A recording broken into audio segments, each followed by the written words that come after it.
আসসালামাইকুম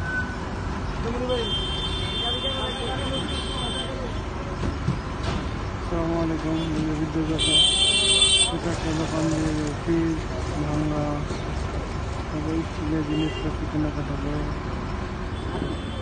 এটাই তো ব্যবসা। এখানে যে পুরনো ট্যাঙ্কে কিনছে ভেঙে প্লাস্টিক বিক্রি করবে, রড যেগুলো রড লোহা বিক্রি করবে। উপায় যখন কথা বসে আছে পুরোনো ফ্রিজ কিনবে, ট্যাঙ্ক কিনবে, এগুলো ভেঙে কেজি দরের লোহা বিক্রি করবে। ভেলাই খালে এটা লোহা চাষার দোকান কথা বসে আছে।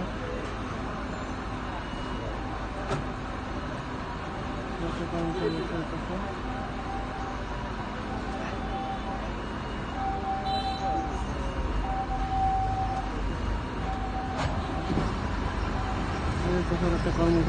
বসে আছে।